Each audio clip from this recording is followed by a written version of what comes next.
Em 1988, quando foi promulgada a Constituição Federal, de cuja elaboração tive a imensa honra de participar, os tempos eram de esperança e otimismo em relação ao futuro do Brasil.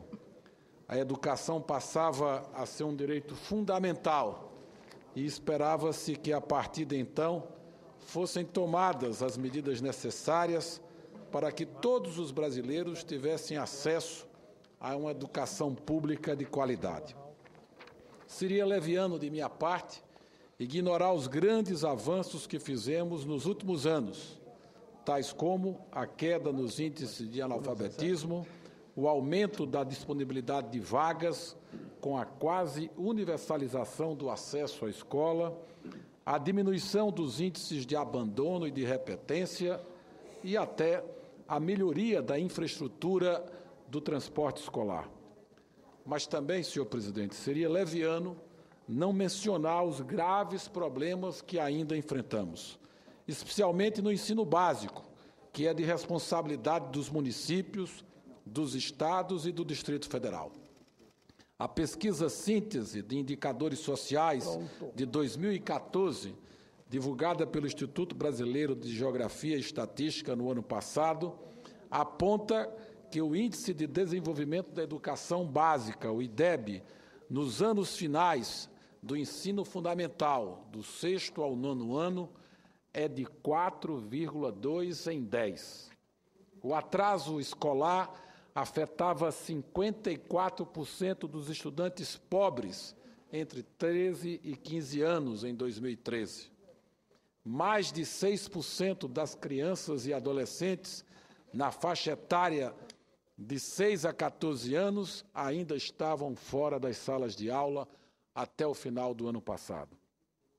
A realidade do ensino básico hoje, com professores desestimulados e com formação deficiente, além de escolas precárias e pouco atrativas, demonstra-nos que precisamos tomar medidas vigorosas imediatamente, ou arrastaremos índices como os apresentados pelo IBGE em 2014 por muito tempo. Embora possa ter soado pessimista até agora, hoje venho falar aos senhores e senhoras senadoras de soluções objetivas, mais do que de problemas e lamentações. Gostaria de sugerir caminhos para promover a valorização dos professores e a melhoria da infraestrutura das escolas. Neste sentido, defendo que a folha de pagamento dos professores da educação básica passe a ser também responsabilidade da União, mediante a criação de uma carreira nacional do magistério da educação básica pública, integrada pelos cargos efetivos dos docentes das redes estaduais, municipais e do Distrito Federal.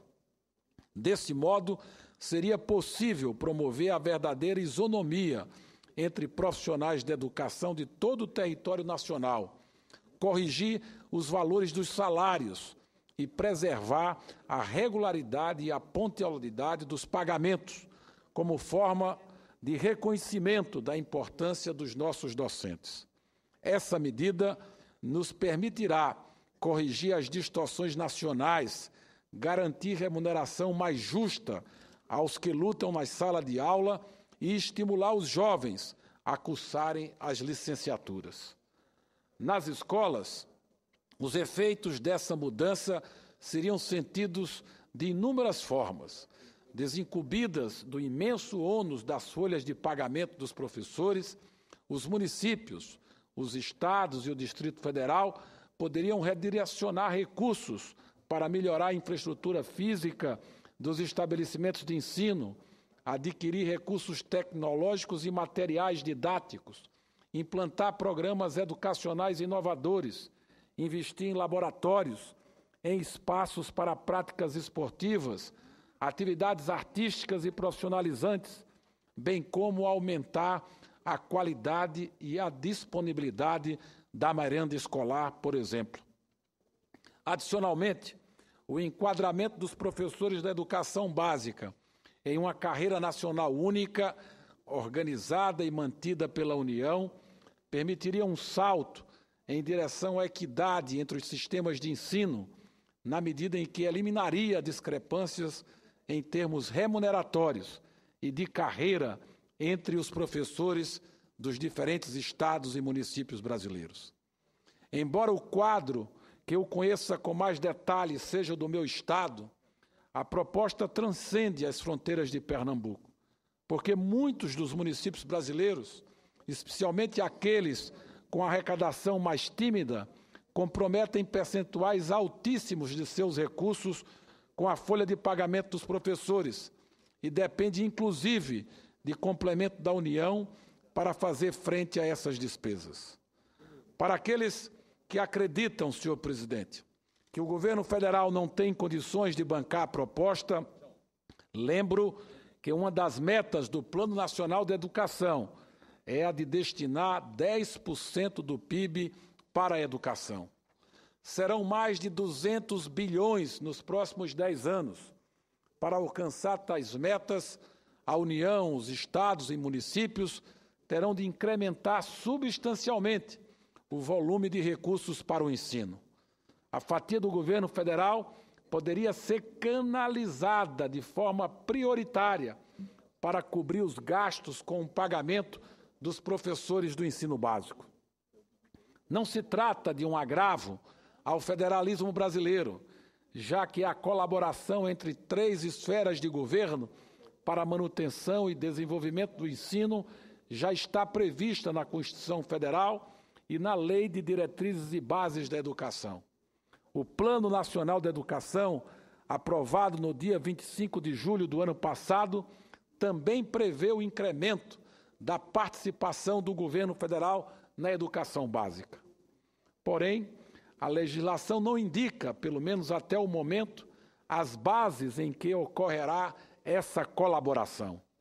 A criação da Carreira Nacional do Magistério da Educação Básica começará a preencher a lacuna do marco legal hoje em vigor, incapaz de prover uma delimitação exata do papel de cada ente federativo no cenário da educação no Brasil, gerando muitas vezes a inação de todos os envolvidos. Na minha caminhada para o Senado, assumi o compromisso com os pernambucanos com vistas à criação de uma carreira nacional para o magistério da educação básica, compreendendo os professores da educação infantil, ensino fundamental e ensino médio, integrando-me à luta e aos esforços de outros colegas senadores comprometidos com a educação. Destaco aqui o projeto de lei do Senado número 320, de 2008, do meu conterrâneo e senador pelo Distrito Federal, Cristóvão Buarque, que propõe a criação do Programa Federal de Educação Integral de Qualidade para Todos e da Carreira Nacional do Magistério da Educação de Base. Essa iniciativa guarda perfeita afinidade com a bandeira que venho aqui defender. Com efeito, o projeto de lei do senador Cristóvão já teve como relatores na Comissão de Educação, Cultura e Esportes os nobres ex-senadores Marco Maciel e Pedro Tax. Atualmente, o relator é o também pernambucano de nascimento, senador Randolfo Rodrigues, que apresentou substitutivo ao projeto, prestes a ser votado em caráter terminativo pela Comissão de Educação, com a preocupação de afastar eventual risco de vício de iniciativa. Da nossa parte, somaremos todos os esforços com nossos companheiros do Partido Socialista Brasileiro, tanto no Senado Federal como na Câmara dos Deputados, para priorizar a aprovação de proposições destinadas a aprimorar o sistema educacional de fundamental importância para que nosso país possa dar um grande salto de qualidade na educação e no desenvolvimento. Com esse mesmo propósito, quero anunciar a esta Casa 2 propostas que acredito podem representar passos importantes para aperfeiçoar a carreira dos docentes do ensino básico público. A primeira é uma proposta de emenda à Constituição para instituir uma carreira nacional para o Magistério Público da Educação Básica, organizada e financiada integralmente pela União. Entre os requisitos da nova carreira encontram-se a previsão de que a jornada de trabalho seja cumprida em um mesmo estabelecimento de ensino, preceito básico da implantação da educação em tempo integral, o aperfeiçoamento profissional continuado, inclusive com licenciamento periódico remunerado para esse fim, e a inclusão na carga de trabalho de tempo destinado a estudo, planejamento e avaliação. Esse é, a meu ver, o caminho mais promissor para melhorar a qualidade da educação no país. No entanto, a PEC requer tempo para ser apreciada. Sua tramitação, conforme previsto na Constituição, deve seguir um rigoroso calendário de discussões e votações em ambas as casas do Congresso Nacional. Depois de aprovada, sua efetividade implicará a edição de normas regulamentares, inclusive de lei relativa ao funcionamento da nova carreira. Como medida de emergência, enquanto a PEC é discutida, precisamos garantir o efetivo cumprimento do piso salarial aprovado pelo Congresso Nacional. No contexto atual, a previsão de que pelo menos 60% das receitas do Fundo de Manutenção e Desenvolvimento da Educação Básica e de valorização dos professores da educação sejam destinadas à remuneração do magistério é largamente ultrapassada frente ao comprometimento com a folha de pagamento.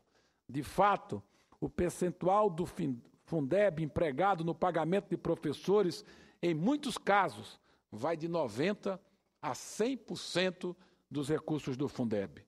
Assim, vemos de um lado prefeitos e governadores impossibilitados de arcar com os valores do piso do magistério, pressionados contra os limites prudenciais estabelecidos pela Lei de Responsabilidade Fiscal, e de outro, professores insatisfeitos com sua remuneração, desvalorizados frente a outras carreiras de nível superior, mobilizados em frequentes movimentos grevistas em defesa do piso salarial. Atualmente, não há como garantir o pagamento do piso sem uma efetiva participação do governo federal. Por isso, estou apresentando um projeto de lei para ampliar a participação da União na remuneração de professores do ensino básico. A proporção máxima de comprometimento de recursos do Fundeb com salários seria limitada a 70%. Ultrapassado este percentual, a responsabilidade pela integralização do piso não mais recairia sobre estados e municípios, mas seria financiada pela União.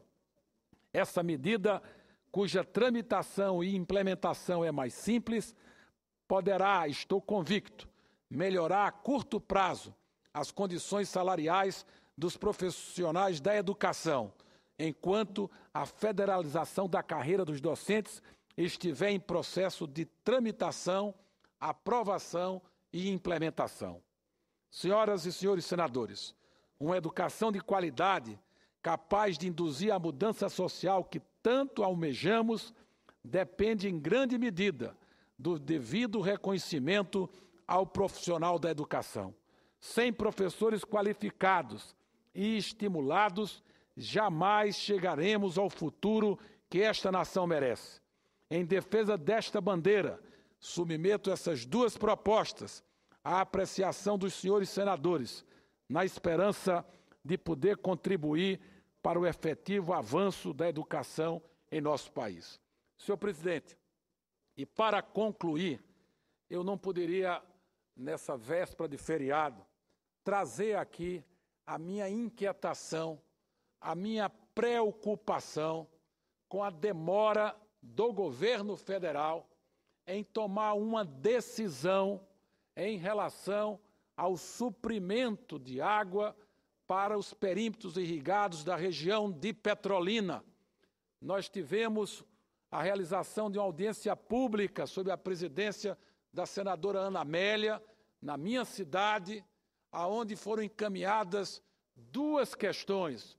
A primeira, que está em curso de atendimento, que é a redução da vazão da água de Sobradinho em direção ao sistema de Paulo Afonso. Redução essa de vazão que começará a ser efetiva agora a partir do mês de junho. E a segunda providência que foi solicitada e que eu pessoalmente tive com o ministro Mercadante, tive com a presidenta da República, tive com o ministro da Integração Nacional, é a liberação em caráter emergencial de 40 milhões de reais para poderem ser investidos nos sistemas de captação de água na reserva do volume morto da barragem de Sobradinho, para que essa obra possa estar pronta até o final do mês de outubro. E se houver demoras, se a decisão não for tomada no curso da próxima semana, nós estaremos colocando em risco um arranjo produtivo que é a fruticultura irrigada de Petrolina e Juazeiro, que empregam mais de 60 mil pessoas com carteiras assinadas.